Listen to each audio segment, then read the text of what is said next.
கிராமத்தில் ஒரு பழமொழி இருக்கு, ஒரு சிலதால ஒரு சிலருக்கு பெருமை, ஒரு சிலதால ஒரு சிலருக்கு பெருமை, ஒரு சிலரால் ஒரு சிலருக்கு பெருமை என்று சொல்வார்கள். இந்த நிகழ்ச்சியினுடைய வரவேற்புரை ஆற்றிருக்கிற சட்டமன்ற உறுப்பினர் வசந்தம் கார்த்திக் அவர்கள், ரிஷிவந்தியத்தால் அவருக்கு பெருமை அல்ல, அவரால் ரிஷிவந்தியம் பெருமை பெற்றிருக்கிறது.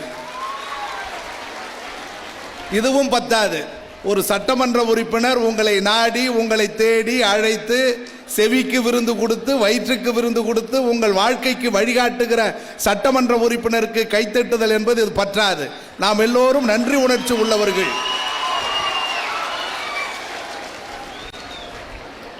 அந்த வகையில் ஒரு அற்புதமான தலைப்பை எனக்கு தந்திருக்கிறார்கள். எட்டும் கனி. நான் கல்வி சாலைக்கே போகாதவன், நான் படித்ததெல்லாம் ஈரோட்டு குருகுலத்திலே படித்தவன். ஆனால் என்ன தைரியமோ தெரியவில்லை, சட்டமன்ற உறுப்பினர் என்னை இங்கே உரையாற்ற அழைத்திருக்கிறார். எனவே அந்த வகையில் மாணவ செல்வங்கள், நீங்கள் அறிவாற்றல் உள்ளவர்கள், நாளைய சமுதாயத்தை தலைமுறையை வழிநடத்தக்கூடியவர்கள்.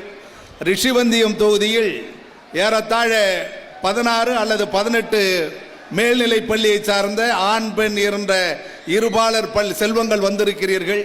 எனக்கெல்லாம் என்னுடைய மகளை போன்ற பேரப்பிள்ளையை போன்ற செல்வங்கள்.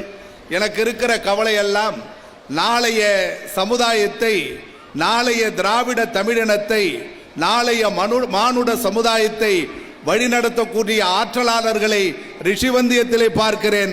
2500 மாணவ செல்வங்களும் நாளைய தலைமுறைக்கு கொண்டு போய் சேர்க்கிற அறிவாற்றல் உள்ள சமூகமாக உங்களை மாற்றுவதற்கு உங்கள் சட்டமன்ற உறுப்பினர் முயற்சி செய்திருக்கிறார். ஒரு பக்கம் ஆற்றல் உள்ளவர்களை